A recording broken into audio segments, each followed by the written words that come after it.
shut up and give it back to Karl. Yeah, okay, Leon. So I think most of you are aware of the 2 o'clock briefing that Jamie does. I encourage you to jump on that. It's on Zoom. But there you get the daily updates and briefings of what's going on in Albany, locally, the tenant union movements and so on, and what the legal community is doing, and how we're all collectively pushing back and getting this thing in the correct playing field. So before we continue, like we always do, we want to recognize new folks. I don't see your faces, but is anybody new at this particular all property management meeting? If you are, introduce yourself if you can.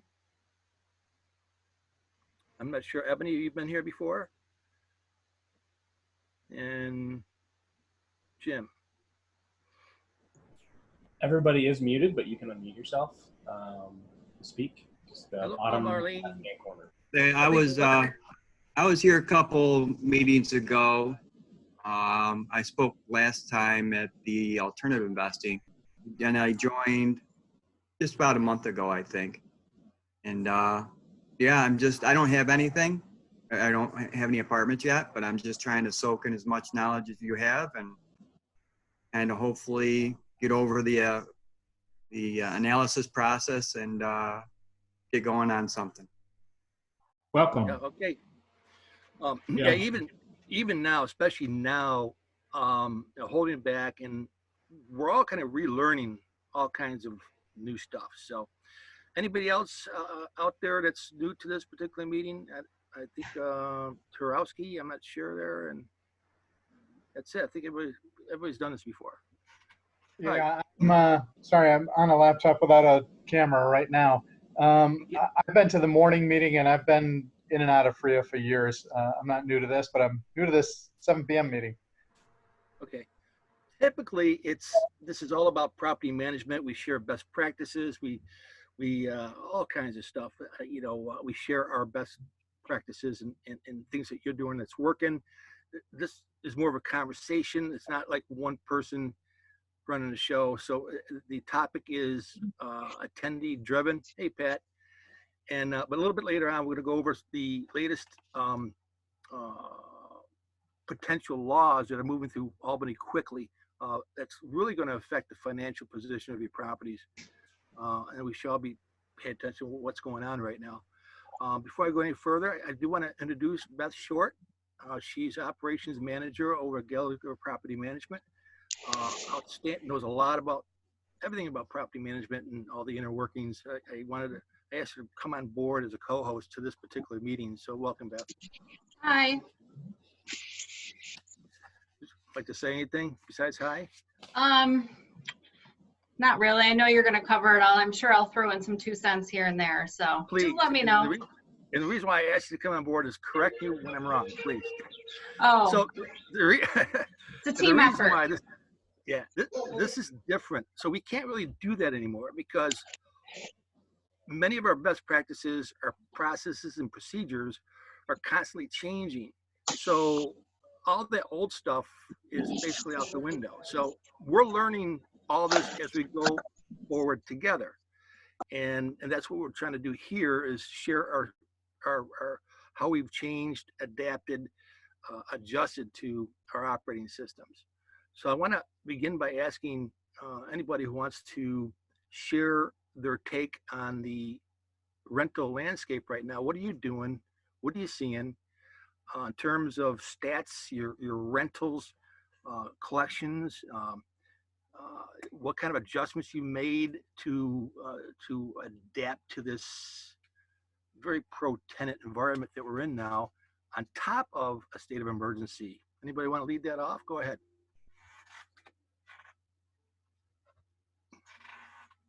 How about you, Joe? What do you see out there? Are you talking to me? Yeah, talking to you. I didn't know it's Joe you're talking to. It's Joe McGuire? I have no idea. I'd rather talk to Joe McGuire. Sorry, Joe McGuire. Yeah, no, for me, I'm, I'm still doing pretty good. We're like 94% 96% right now for collections, actually. So I've actually been doing pretty well, but I've been the stuff that I hold are more in A and B type areas. So, but we've been communicating with them, and I don't call them up and say, listen, it's going to be okay to not pay. I don't even plant that seed. I just say, how the heck can we work? What do we need to do? I mean, a lot of the people I deal with are, because we definitely, did their background checks to the point where they're luckily they've been calling us. They'll call me up and they'll be like, hey, Joe, listen, I'll sometimes instead of doing it all at once, they'll pay me, 3/4 now and a quarter later, which is very few. And, but now I'm obviously I'm seeing more people call and more people want to sell because of it. But, so far we've been, been very thankful and very grateful that things have been going pretty well in regards to that. So,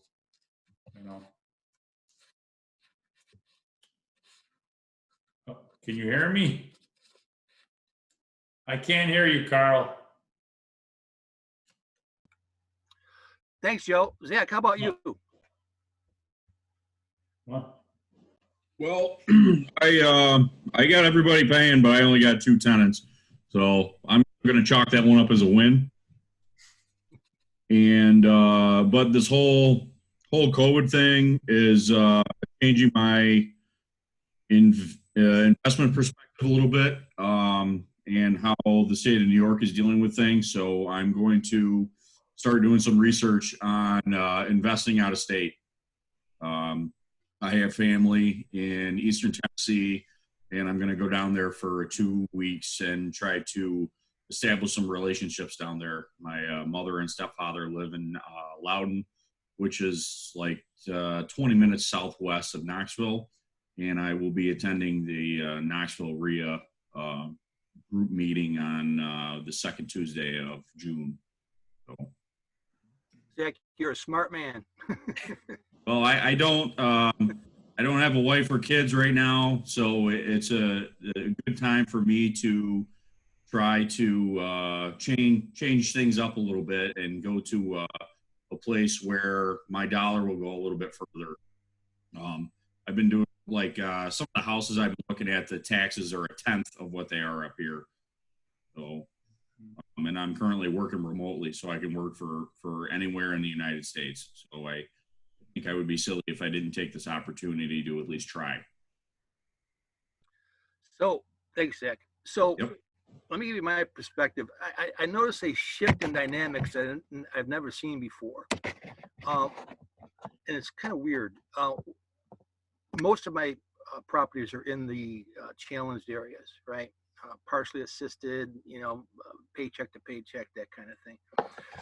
But because we have no leverage, we have no power to enforce rent collections other than a loud mouth, and we can't do things illegally, the pressure is off of them. And what I've noticed is a reverse attitude, where when we're at this motion of collecting rent, there's this tension, knocking of adversarial relationship. It's more of a, you're on that side, I'm on this side. But because we have to find win-win situations, we have to communicate more, we have to work out the rent and their obligation to pay rent, their attitudes are changing, and to the point where they want to pay rent. It's kind of weird. I can't, I'm doing the best that I can. I get a lot of phone calls. Here's my plan. Here's thanks for working with me, and I really appreciate that. So the compliments are coming in at a much higher level that I've never heard before. Beth, what have you experienced? Well, I think we have approximately 700 units. Majority are low income CD areas. More than half are on Section 8 or DSS. So what we're seeing is that they are communicating. Like I said, last month, they're communicating through text more than phone. I chalk that up to it might be embarrassing for them. But they are communicating, and a lot of them are making smaller payments. But yeah, I think we're doing better than I expected, that's for sure. Yeah, I agree. And the other thing to boot is I know they're getting their stimulus money and unemployment money because they're paid in advance on their own. I got 12 people right now that have paid well into June. I got about 4 or 5 well into July, and I have 2 into August already. It's blowing me away. Never happened before. So these are the the quality tenants I've always wanted, right? I got them there. So that's the other change I've noticed. Anybody else?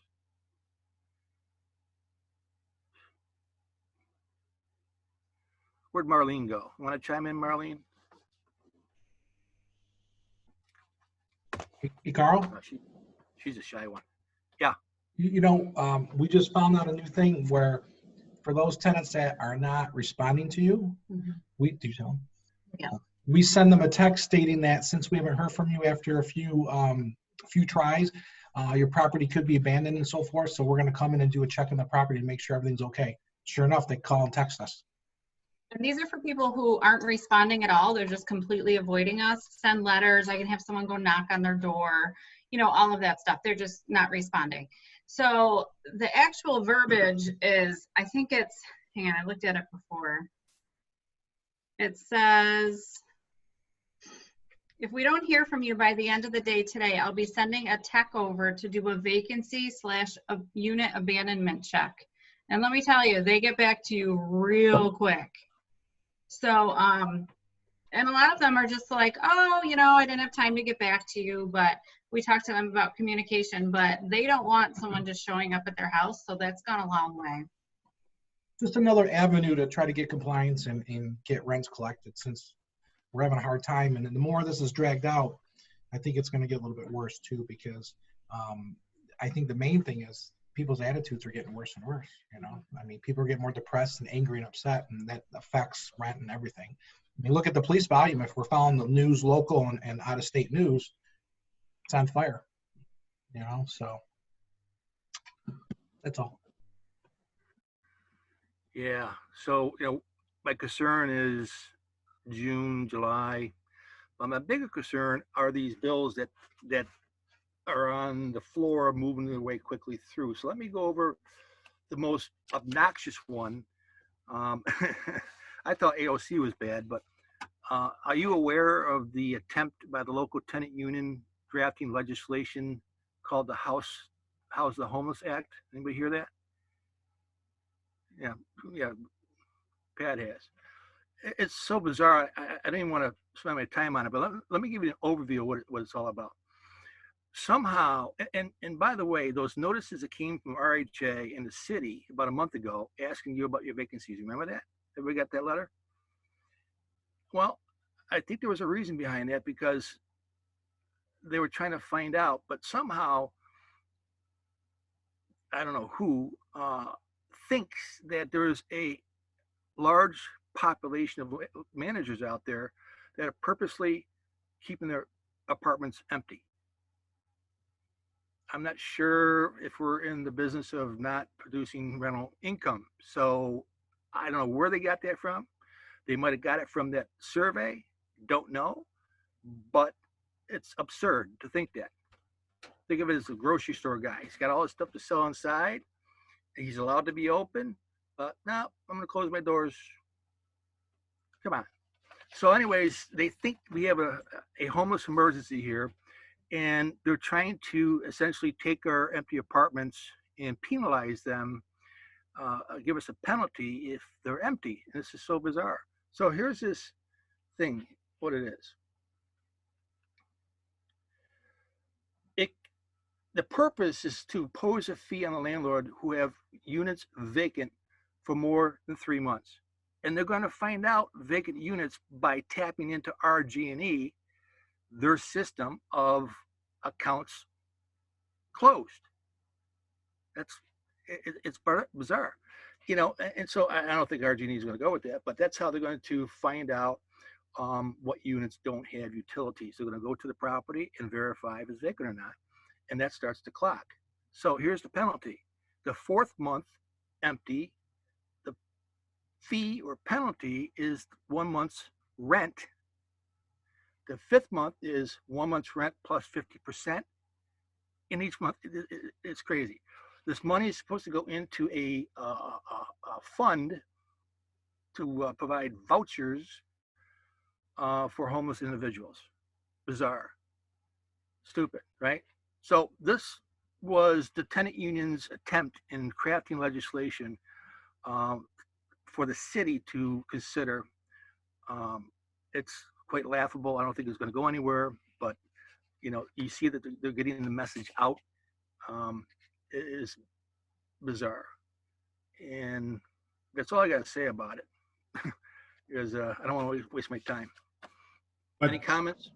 Yeah, I mean, I have a comment. I mean, Yeah.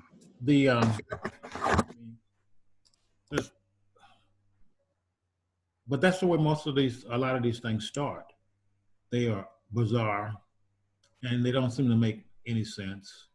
And the next thing we know, it's a bill that's been passed and we have to deal with. And this one that you just read and talked about, it goes beyond bizarre.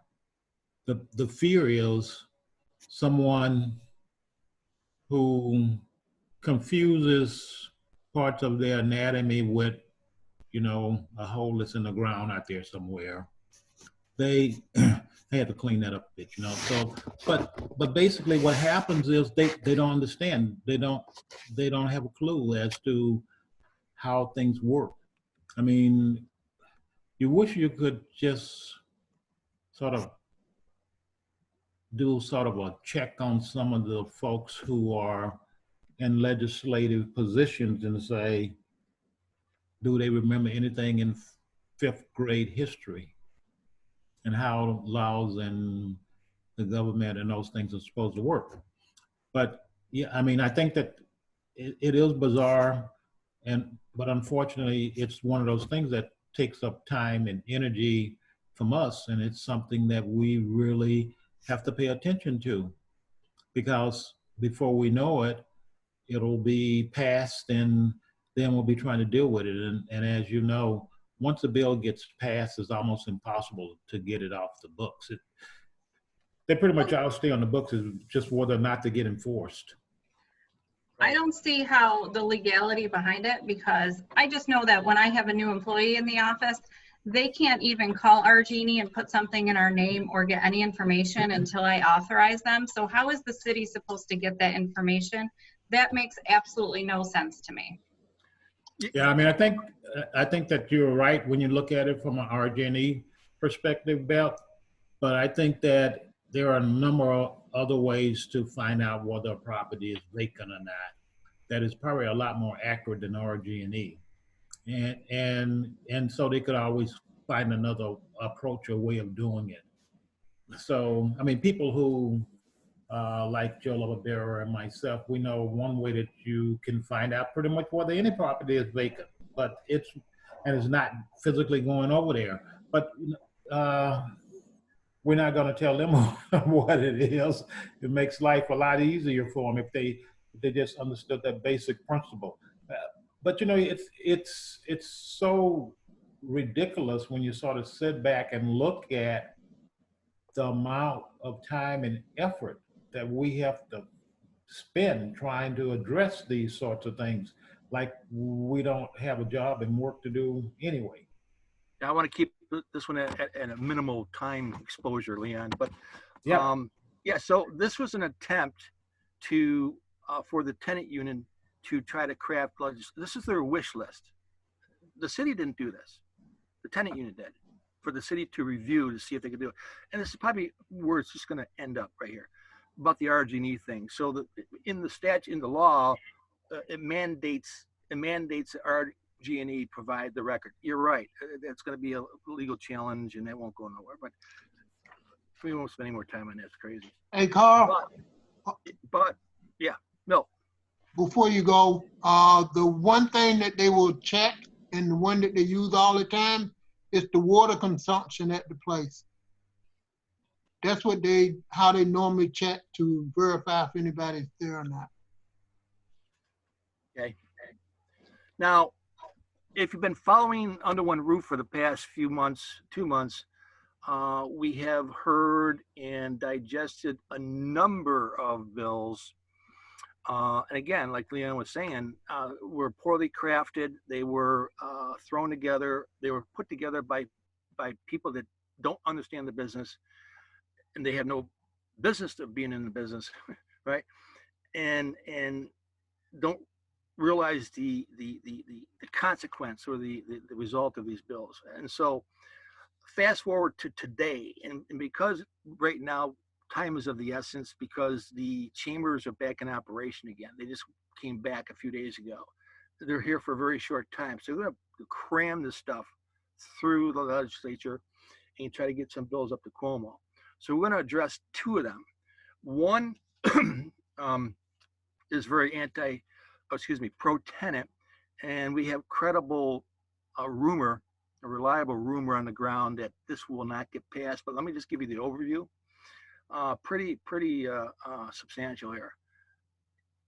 It changes the real property of the actions and proceedings law, the eviction process, that you cannot evict a tenant that has been affected by COVID-19 financially during the emergency, which is March 7, and then all the way to 6 months after the emergency is declared over. So we're talking into well in the mid 2021 and later 2021. You cannot seek a possessory judgment. In other words, the tenant gets to stay there. They want the purposes, and I get the purpose. I mean, they're going to have an avalanche of evictions and an avalanche of people getting pushed out. That's what they're trying to stop. So what you can do, which is kind of useless, there's still a special proceeding to file for a money judgment. So in other words, they're living there, maybe paying a little bit, they owe a bunch of money. You can still go to court and get a money judgment, but you can't seek a warrant. That's what this bill is all about. That's in a nutshell. And by the way, I just posted them up there. If you go on the chat line, if you go into the New York State Senate, you can read the text. You can get all the stuff going on with this. The reason why this is in our face is because this is past both chambers, and it's heading towards the governor's office. Okay. And like I said, with Jamie and her crew on the ground, there's been some credible rumor that this will not. I'm glad this will not. Any comments on that one? Bizarre.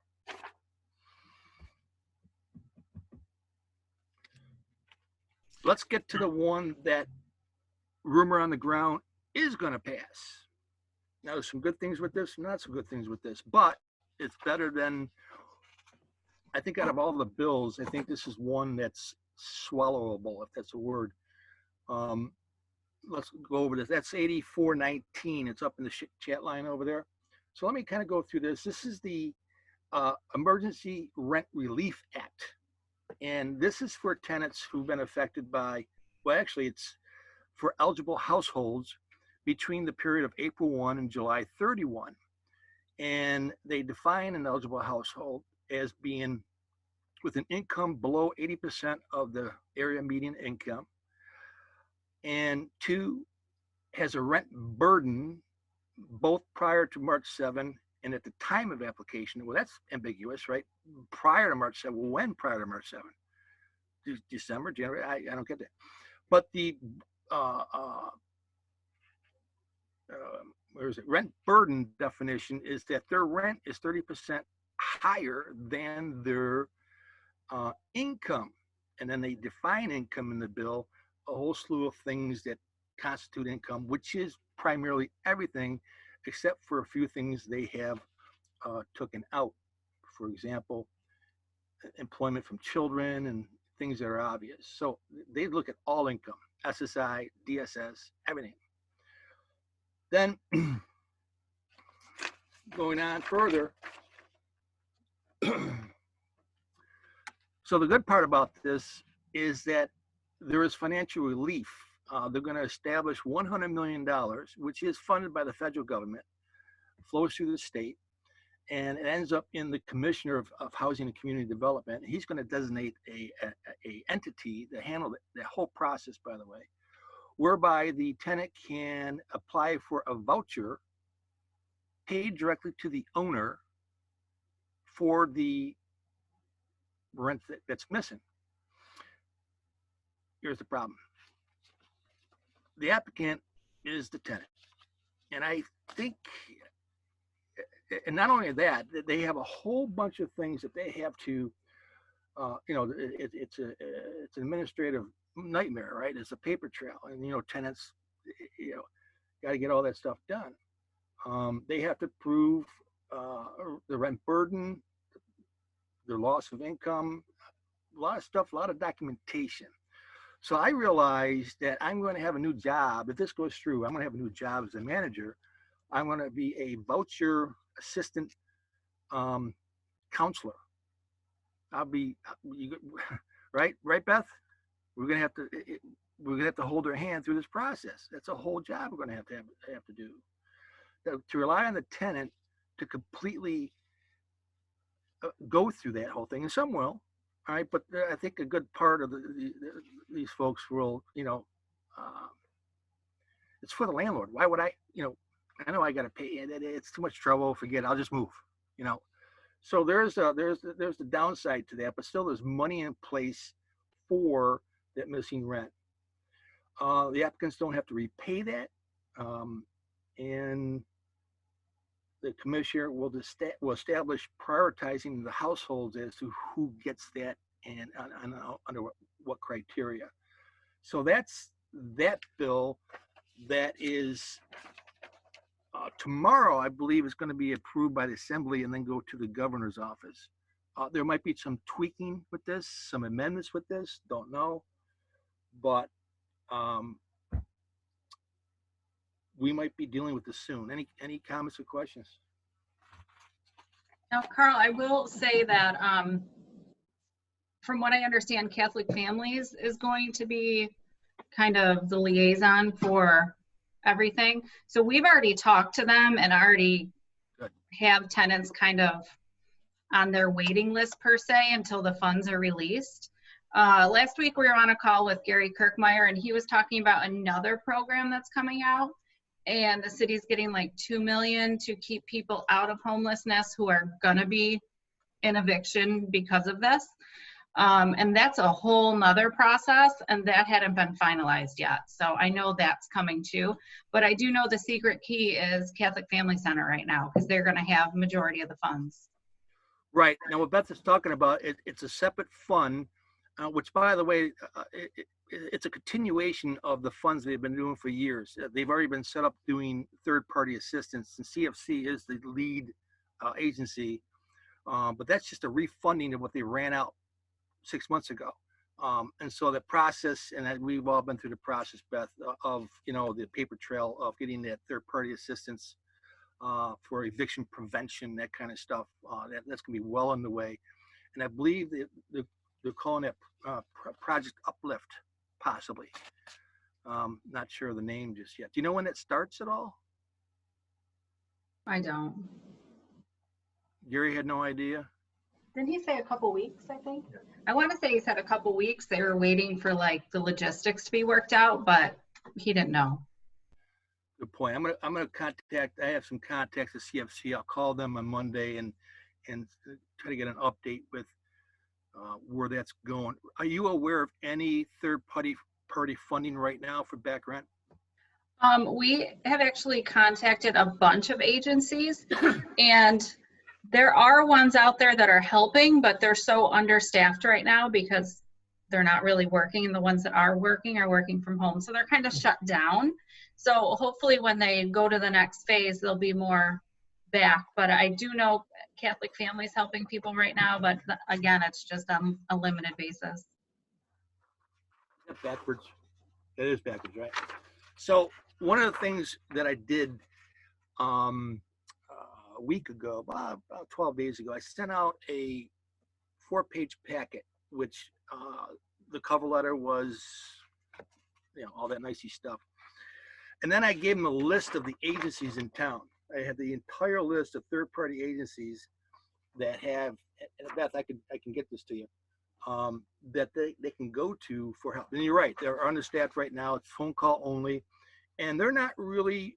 I was told that we're not really in a hurry. We're not really because there is no emergency, because there's no evictions. This is what they told me. So it's case by case and la la la la la la. So they're out there. I just got to find out who's got the funds. Most do not have the funds right now until the city does release those funds. Did you see the chart, Beth, that they released the chart of where the funds were going? Because there's some other agencies that are going to get some funds too. I just looked at my email, and Alex Turner from Catholic Families said that they're still working on the program.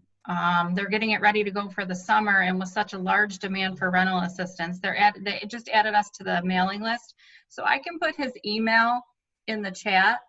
So basically, he said just email him and he'll add you to the list. So when the funds are available, he'll just send out an email on how to do that. Okay. Awesome.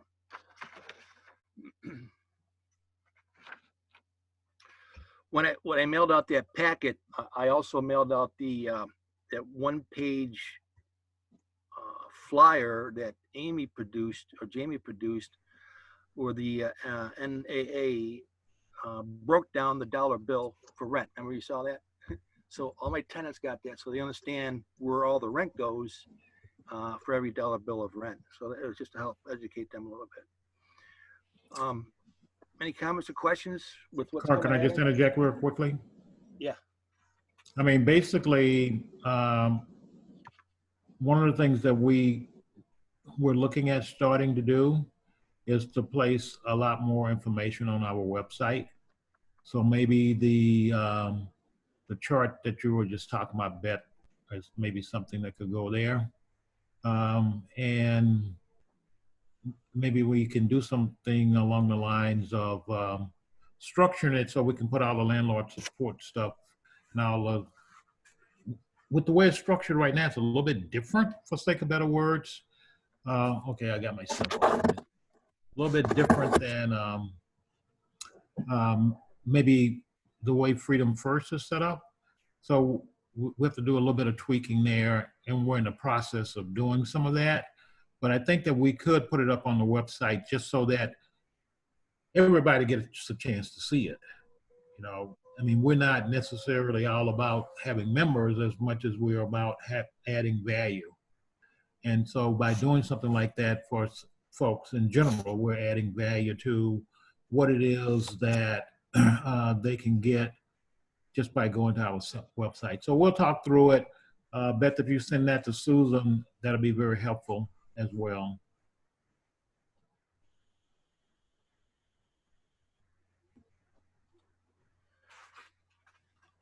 Are you referring to the third-party list that I have? Right. Okay. Oh, I thought Beth said that she had it, but yeah, if you send a third-party list, then we can say, something as simple as, there are groups that provide assistance for individuals who are faced with difficulties paying their rents, and then provide that list of folks.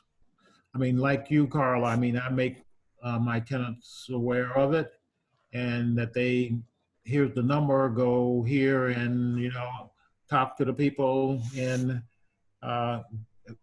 most often, it's a situation where you get the support. The problem is it's all up to the tenant. So what are they going to do, next month or 2 months later,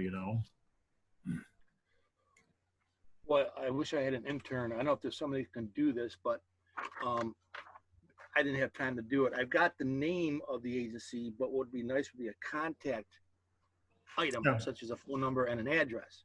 Now, one thing about Leon, a list like this, I literally change this on a weekly basis, and that's the downfall, because they do change like underwear. So, right. But you could start with this and take it from there. Yeah. I mean, you got to start someplace, and clearly, those mathematicians like Susan and myself, where he said the only thing that's constant in life is change. One thing I wanted to mention on the 8419, that yes bill that we want to do, and it's worth bringing up, is that they actually have a line item in there, and they had a reason for doing this. There should be no requirement for the applicant to seek assistance from another source for eligibility. The reason why I bring this up, Beth, I think you know this, but most of those agencies that's on that list, they want you to go to DSS first, get a denial letter, then we'll help you out. So this law here says, no, you just apply with us directly, no strings attached, just come right to us. So I just wanted to point that out.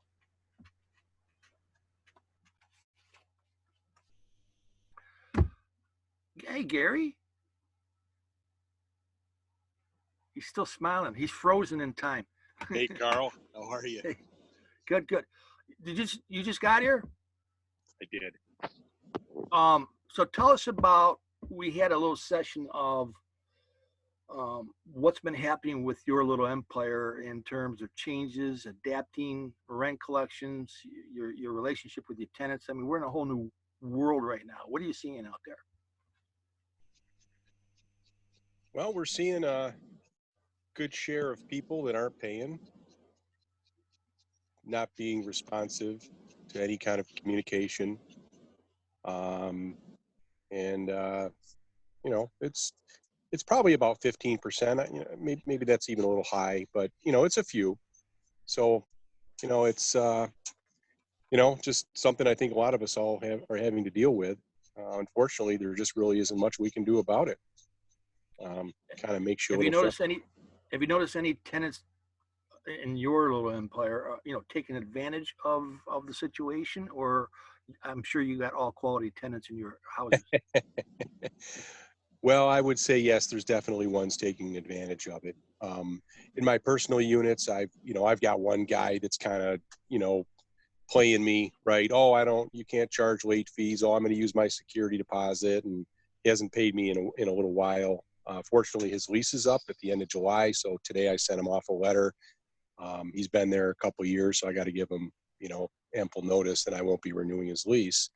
Now, whether or not I can make him actually leave July 31st, I don't know that I can. But, you know, I'll go through the motions because, you know, I have to.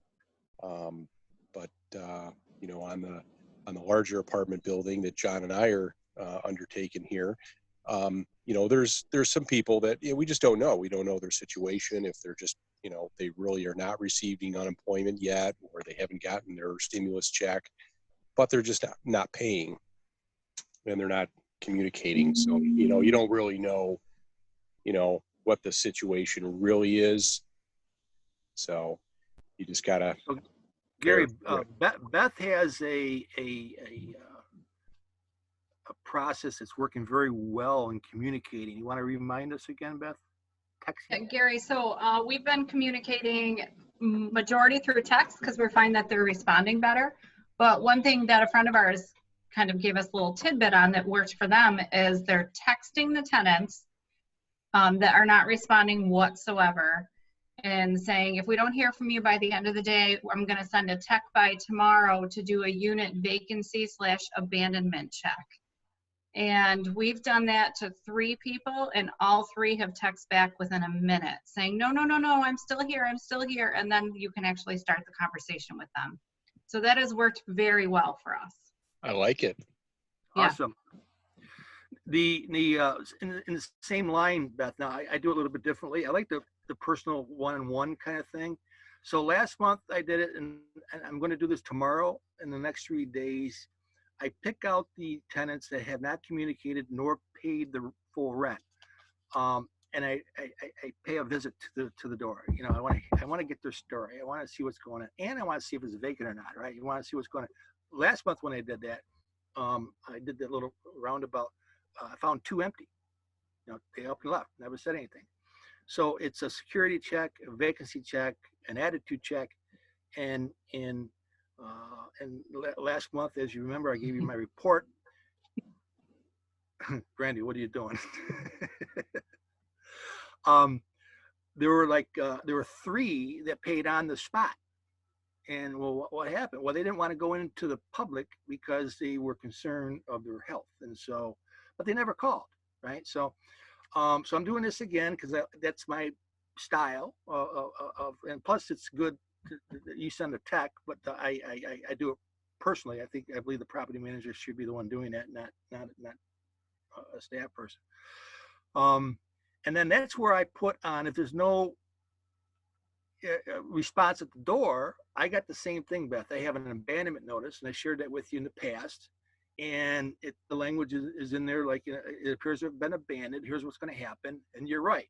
The moment they see that sign, I get the phone call. So you text, I put the notice on the door. That does work.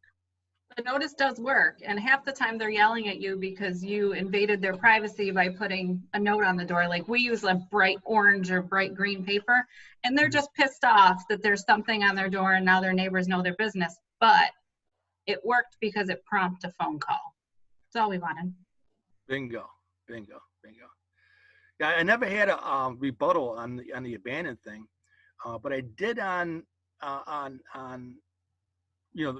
you're posting your 14-day or your eviction. Oh, the whole neighborhood knows my business. What they had. Well, if you paid your rent on time, we wouldn't have this conversation, right?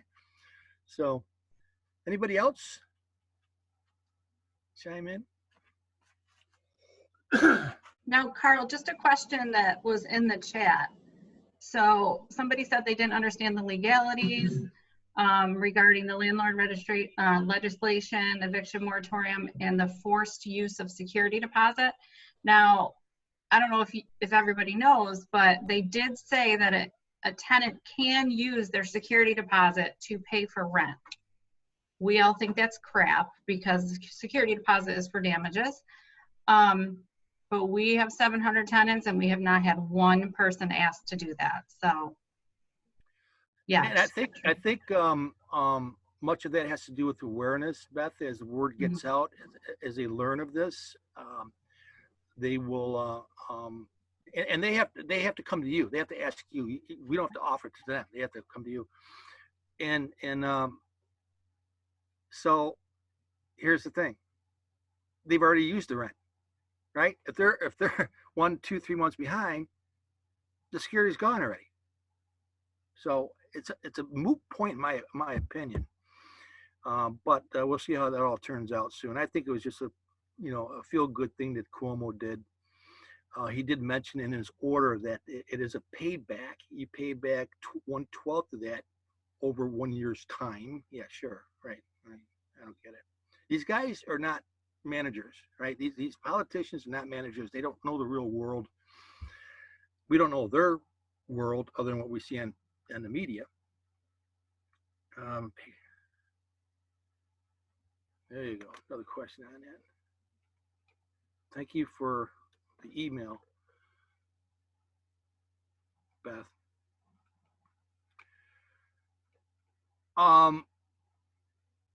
Would you like to, Beth, go over what's coming up June 20th in terms of the new rule regarding posting of the discrimination thing, just like the lead form, right? Go ahead. Well, you have to, starting June, is it June 20th? Yeah. I know it's in June somewhere. We already did it, but you basically have to have a fair housing notice at any of your open houses, posted in your office and also on the home page of your website. So you can just put a link to this notice, which you can find online, but you're literally supposed to post it at every open house. Realtors have to do it, property managers, landlords, all of that. So kind of like the lead packet that tenants get when they move in, it's mandatory, and you have to do it at all your showings. Basically just saying that you're following fair housing guidelines, and it tells them on the form how they can make a complaint. Yeah, and everybody here has to follow that new law, and of course there's going to be a learning curve for a while. There's going to be enforcement for a while.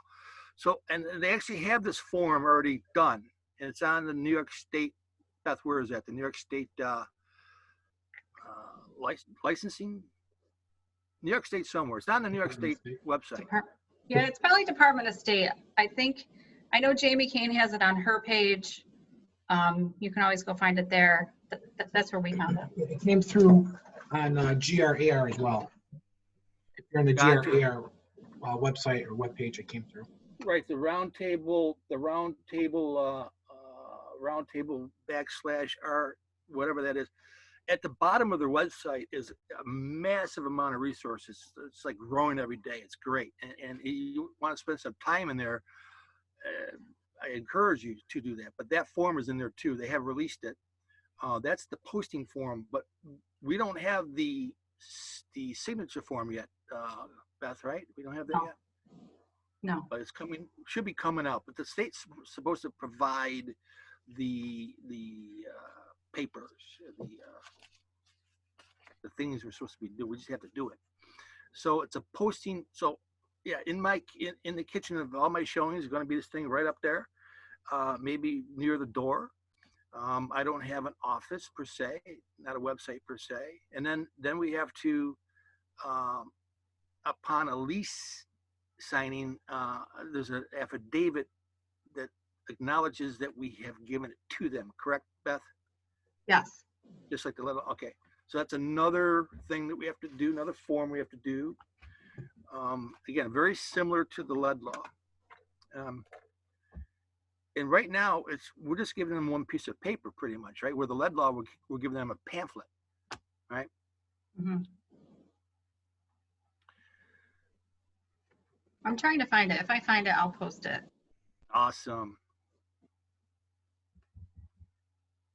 And then Karl, I did want to bring up,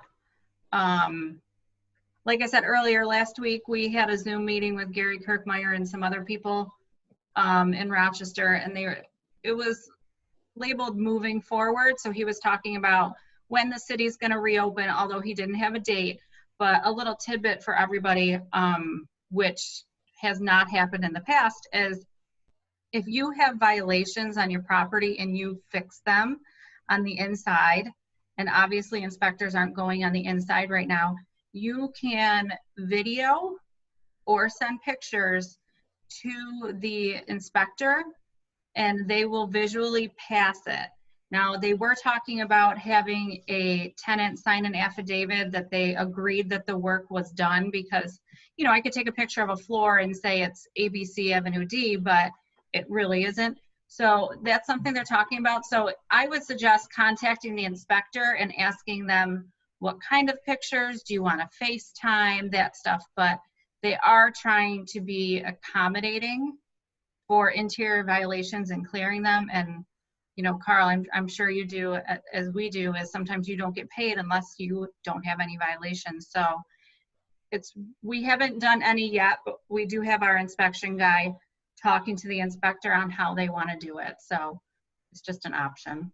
Well, I'm glad you brought that up. It's a huge asset to have in our toolbox, but because I have that situation right now, I didn't know this, but now that I know this, I'm moving forward quickly. The only thing holding the whole thing up was the lead test, right? So unfortunately, the city's out of that job right now, so we do have to hire a third party.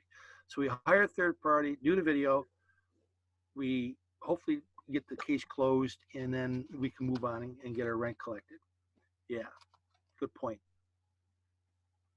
Now, by the way, they will do empty units, Beth, right? Yes. Okay. And they could do the outside, all the outside stuff violations. It's just the inside that we have to document. All right. So Karl, I guess when you said they will do empty units, you were speaking to the lead tests at that point?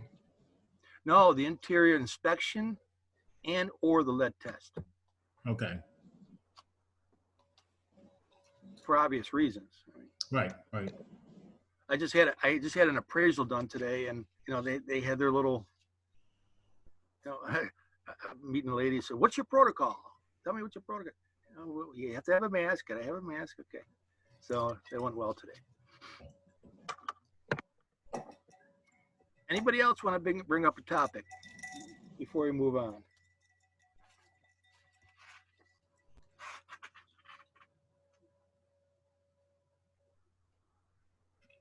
Yeah, fine.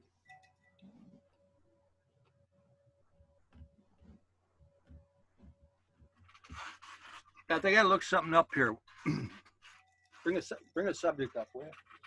Okay, so I just posted a link in the chat, and that's what Karl was talking about. So if you scroll all the way to the bottom, she has forms up, she has kind of best practices, the bills that are proposed that Karl was talking about. If you really want to read all 200 pages, have at it. There's a whole bunch of stuff up there. So if you have the, like if somebody wants to use their security deposit, she has a form up there that you should use. Basically, it states exactly how they're going to pay it back, when they're going to pay it back. And then she also has a eviction flow chart on there, which I think would be useful for a lot of people. So if you, June 20th, you can start filing for eviction again, but only if it's a non-payment issue. So let's say somebody's a holdover, you can do it June 21st. Actually, I think that's a Saturday, Sunday. So the 22nd, you can start filing again. Or if you, I don't really understand how, Karl, help me out here, but if you have somebody who's not paying and you know that they're not affected by COVID, supposedly you can send them for non-payment. I don't understand how anybody, you know, the tenant's probably going to go in there and say they are affected by COVID. So I don't really understand how that's going to work in anyone's favor, especially with our judges. But if you have holdover or someone was supposed to move, it's going to be so crazy and convoluted. But yeah, be assured, legal aid will be there to coach everybody nicely. But it's a burden on them to prove that they have been financially affected to the point where they couldn't pay that rent. There has to be a correlation between not paying rent and not getting income. How that's going to pan out is right now it's a cluster F. But so let me give you a couple of examples going through the eviction or the petition process, and it changes several times a week. All right, so we're going to have a different conversation next month. For example, this is for non-payment of rent. Nobody mentioned holdovers, right? So my understanding, they continue on. So what I did, and I'll be a test case, I believe, and I'll let you know what happened. But in April, I gave 2 notices, had nothing to do with rent, to vacate on July 1, which is beyond June 20, right? So I'm going to bring a holdover July 1. Go through that process as a holdover. We'll see how that goes. We'll see if those notices will stand. We'll see what the judges do. Who knows what the judges do? I'm not going to waste my time guessing what they're going to do. So that's one thing I'm testing. The other one, and Jamie's on board. I think by the way, there's some attorneys out there right now that are recommending or advising to serve your 14-day notices now. That's yet to be determined in court if that's valid or if that's an invalid move. Nobody has the clarification or interpretation of this. Mind you, the order said that you cannot forcibly evict. Didn't say you can't commence. It didn't say you can't do this or that. And I looked it all up. Unfortunately, that is removing somebody physically from a property. This is a lockout, right? So you could do all that stuff and just stay the lockout until the thing's lifted, right? There's so many interpretations to this, and we're getting many of them from different people. But we're being guided by Jamie right now, or your attorney. If you listen to your attorneys, that for now, June 6th is 14 days from June 20. So if you're aware that they're not affected by the COVID, you could start your 14-day notice on the 6th and file. Well, by the way, they're going to have a little number machine outside that courthouse. take a number and stand in line, there's gonna be hundreds of people in that freaking line. So, hold on. Hey, Carl? Yeah. Is it June or August? I thought I heard it was August. I'm getting to that. So Okay. June 20th is the first order where there's no strings attached. Okay. Then he extended the moratorium to August 20, 2 more months, that you cannot, again, evict. It didn't say you can't file. I would have interpreted it that way, but I'm not a lawyer. So, but there's strings attached. So those folks have to prove that they couldn't pay the rent because they lost their income because of COVID. So that's the stickler. That's the mud in the water, if you will. Yeah, who decides how, what's needed for proof. That's yet to be determined. So that's the 2-month extension, Gary. Did it help you out?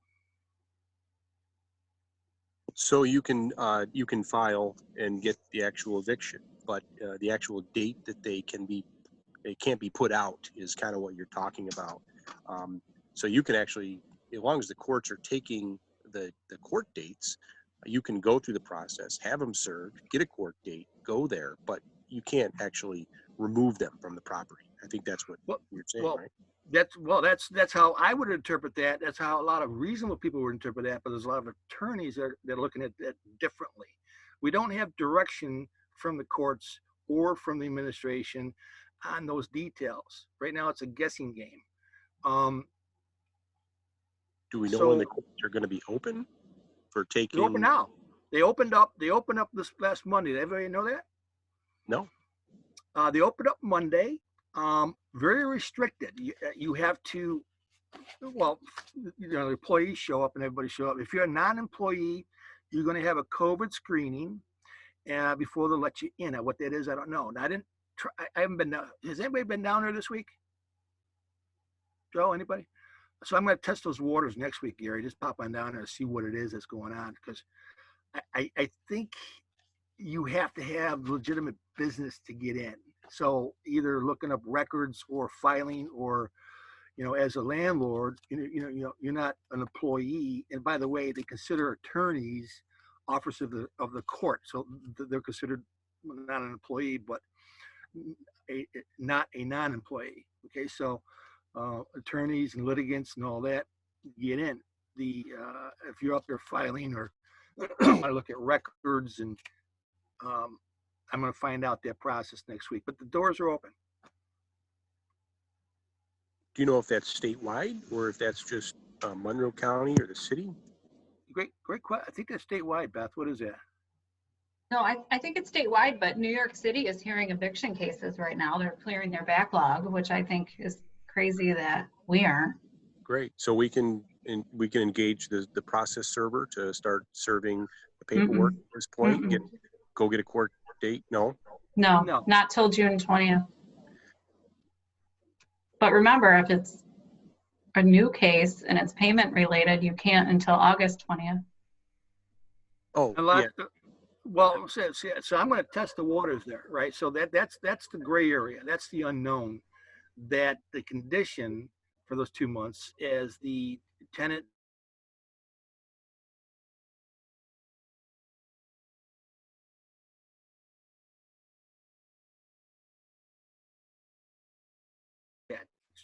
So that doesn't mean you go out and ask and snoop around and find out. Forget it. No, it's their burden. So come June 20, Gary, you got 2 tenants not paying rent. It's up to you to go through that expenditure or not, or your risk tolerance. But I'd file and see where it goes. This is uncharted territory. Somebody needs to test the water. So, and I'm willing to do so. And besides, between now and then, there's a good chance that we're going to get better clarification, which, by the way, you heard that Jamie was asked to be on the committee, the re-entry committee, the reopening committee of the court, which is going to provide guidance and structure and uniformity and consistency to what's going to unfold in front of us. That's a good thing. It gives us a fresh perspective from our angle. So it's a good thing she's on that committee. And so, was there anything, Beth, that came from that committee yet? Not that I'm aware of. Karl, let me ask you this. Have you ever done eviction in county court? Great question. Extremely long time ago. So I can't speak for that right now. And I had an attorney do it. But Okay. that's something to consider. It's a lot more expensive. I'm not sure. Is Pat thinking about trying one up there? Well, you know, I know it's a lot more expensive. Isn't it like 2 times the amount, maybe 3 times? But yeah, $310 to file. Just to file. So in my eyes, if you don't have to deal with the politics of the city court judges, it's worth it to me. I'm going to take another angle on that. That's one way, but I would rather go to the city court and appeal it to the county court and attempt to set some sort of precedent if in fact they overrule the city. So that there's more of a potential, much more lengthy of time, but there might be a case I might try that with. And then I'm also curious, after August 20th, if you file at the county level, will you get a court date faster than the city? I would assume. Great question. Mm-hmm. So I think it's something we'll try. Yeah, the attorneys should know that. Does Higgins know that answer? I did ask Higgins what he thought about it, and he thought that the judges on both sides are going to kind of play the same way, but it's worth a shot. Great. You're the guinea pig for that one. Yay.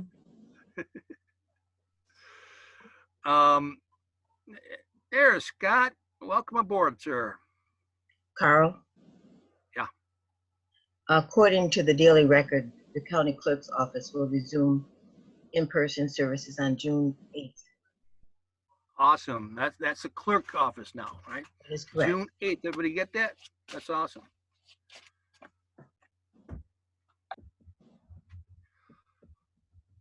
How have they been doing it when closed? Everything's getting filed how? Anybody file anything? Well, they're saying a lot of stuff has been mailing. They've been mailing a lot of stuff. Mailing? And many of the other stuff will be mailed. You will have to have your temperature checked. You need to wear a mask. There is a code of conduct that is established to encourage healthy practices. So they are really trying to keep as less people out of the office as possible. It sounds like they're modeling what the city court is doing. That's exactly their protocol right now.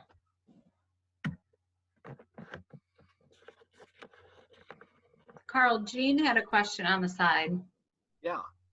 She said, has talking on the phone, like basically nobody wants to call her back on the phone. They want to text or email these days. Jean, I just think that's the way of the future. I prefer it because it's a paper trail. But I do understand what you're saying. It's easier to feel someone out in a phone call rather than text. So I do understand what you're saying, but I think it's just easier for people not to tell their sob story on the phone than through text. Just my thought. And let me add, Jean, that we are in a period of time where the younger generations, and that's the only way they're going to communicate. Try to get a millennial on the phone. Even my son is like trying to get Trump on the phone. So if you want to deal with the way of the future, the way things are going, you got to hop on board to that communication. And I personally, I know. I just feel like a relic. I'm just so used to the phone, and I just kind of realize, okay, this isn't how it is anymore. Yeah, I'm with you. I'm the same way. I'm old school and I'm hard to change. I get that. That's why right now I will not text. And the reason I won't text because it's abused. Once they got you, because they do it all the time, right? That's the only way they communicate. They know if they can get a hold of you. So they're going to do it a lot more. The same way if you, it's funny. if you pick up the phone, it's funny this. If you pick up the phone, they're going to call you more because they know they can reach you, right? So when they keep getting the answer machine, they're going to slow down that phone call. They're not going to call you as often. Trust me. Tenant, human psychology here. So that's why when I have my 8 to 11 in the morning thing, they know they can reach me. I get all my calls done in one shot. Boom. And I got people going, they'll call me up. They know I start at 6:30 or 7. So they call me at 7, 7:30 and hello, you know why I call at this time? Because I know I can get you is what they tell me. Karl. I know. What about pre-screening questions? Like I usually ask them to call so I can pre-screen them. But do you just send them to those in an email? I ended up putting it right in my ad. Like if you want to see this place, which I'm assuming we're opening soon because supposedly we're opening soon, please, if you want to make an appointment or if you want to view the place, please send an email or call answering the following questions, because how do you pre-screen? How do you do those questions where you don't waste your time showing to someone you know is either not going to want it or you would not accept them because they don't qualify? Well, let me ask you this, Gene. Are you making it so that your phone is accessible for them to call you at any time? Yeah, I'm just a small landlord, so I don't have. Do you think it's better to just limit the time period they can call? Is that what you're saying? No. The longer the time period, the better. But yeah. If you tell them, you just give them the phone number, call only. They'll call. They'll call the number. If you only give them a phone number to call, please call. Boom, boom, boom. Phone's on. No, they text. Even if I say please call, they text. Oh, because you have a text. You have a text phone thing. Okay. Yeah, they'll text and not call. Which is why I do Karl. Which is why I do all my screening and tenant talking on a landline. See that? I got a landline over there. See that? No. Oh, that's why. So if you have a landline, then you can get them. So I have a piece of advice for that. Get a Google phone number. I have one.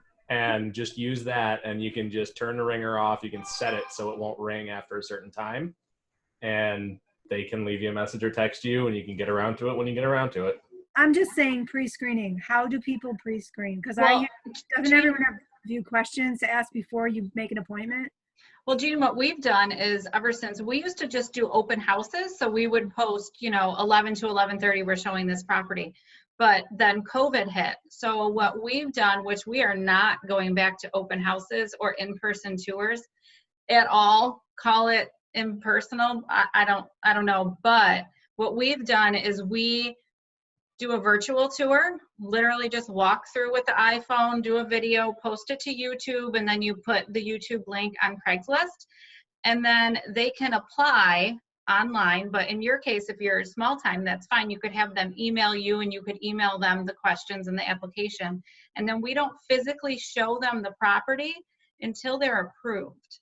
I know I heard you say that last time and I love the idea. So I went and made a video and people are like, I love the video now. I want to see it. And they still don't call and they still don't want to apply.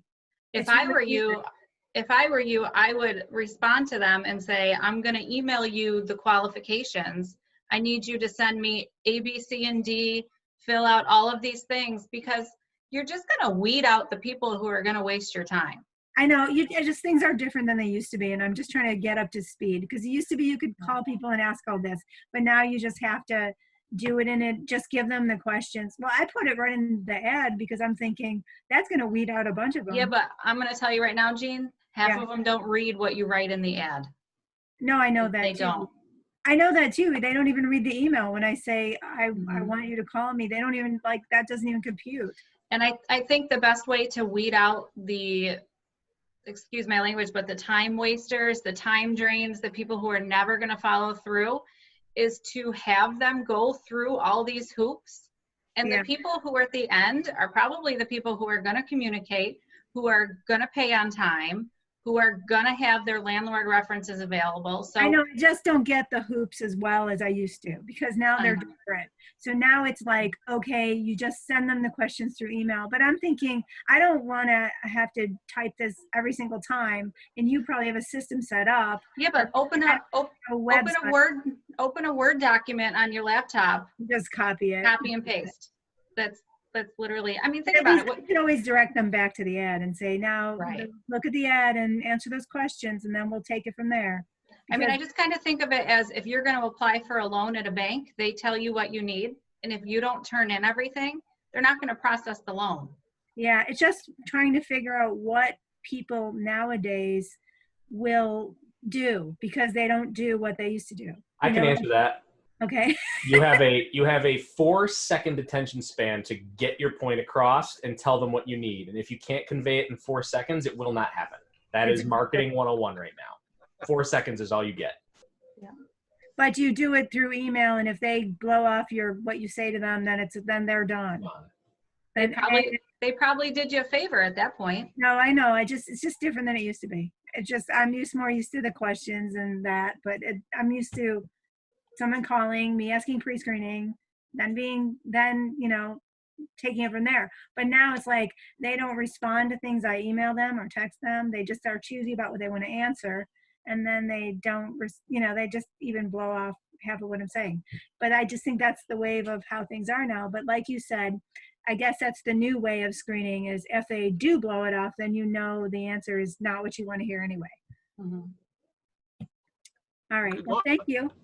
Going back to Andy, that's so true. 4 seconds, that's it. That's why leases don't get read.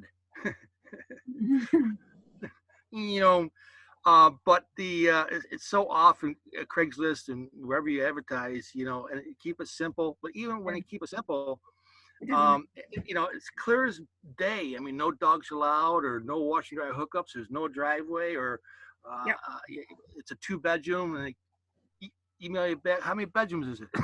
I know. You have a driveway. Do you allow dogs? Wait, did you read? No, I didn't read the ad. So, Andy, you're so right about that.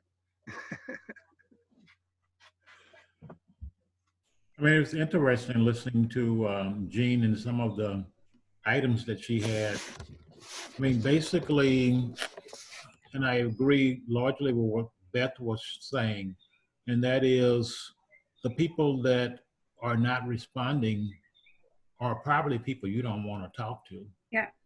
That you don't want to rent to. And so maybe one thought would be, one out of a number of them, of course, would be to do something to incent the folks that you want to have in your unit so that you get, so you could do things like, okay, the people sending information, but maybe you lower the rent by $25 a month or something. Do something to get more people to come in so you can have a larger group that you're going to select from. So that because a good tenant, I'm sure Karl will attest to this, a good tenant that's paying $25 a month less for 2 years is better than a bad tenant that's paying $200 a month for 2 months, because you just want to avoid the bad tenant.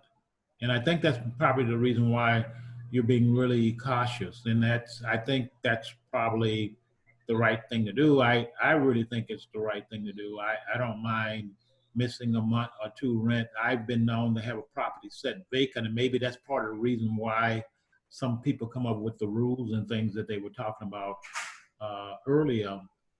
I don't care. I want someone that's not going to tear up the property and then it cost me $2,000 and they only stayed there for 3 months. So it becomes a pretty tough balancing act. Gene, where do you put your ads at? A lot of places. Craigslist, Zillow. I'm trying to think of them all. I have tons of them. Places for students.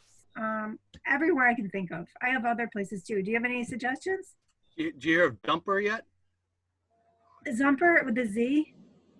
Yeah. I think I tried, but I don't know. I was having trouble navigating Zumper. Is that a good one? I don't know. I haven't tried it yet. I haven't tried Zumper. I wrote a whole list of all of them. I did Let Go. Do you use Facebook Marketplace? Yes, I have.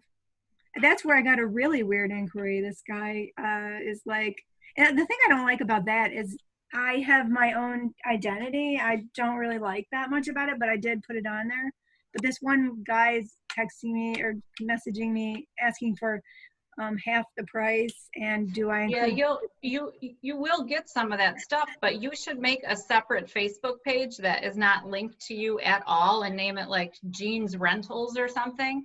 But they don't go after you. If they can't Mm-mm. figure it out. Well, I mean, you're never, but there's always a creeper no matter where you go. But Right. Well, I mean, Is I it- don't like that about Facebook, and I thought you weren't. They don't want you doing that, but I think it's probably worth it because having your own identity. yeah, is we get majority of our people from Facebook and Craigslist. We get a ton of inquiries through Zillow, but they don't seem to follow through. Yeah, I've gotten really good people through Zillow before. Really good, like one of my most amazing ones. So I kind of feel like if you just have it out there in as many places as possible, then the right Also, one. will find also, Gene, and we're about to round this up here. It's 8:30. Mhm. When you advertise Facebook or whatever, have with it a small list of requirements that are mandatory to qualify from. Yeah. Your rent must be 3 times your income, or no dogs allowed, or whatever your property renter's insurance is required. Whatever, not a whole bunch, but the ones that are very important to you.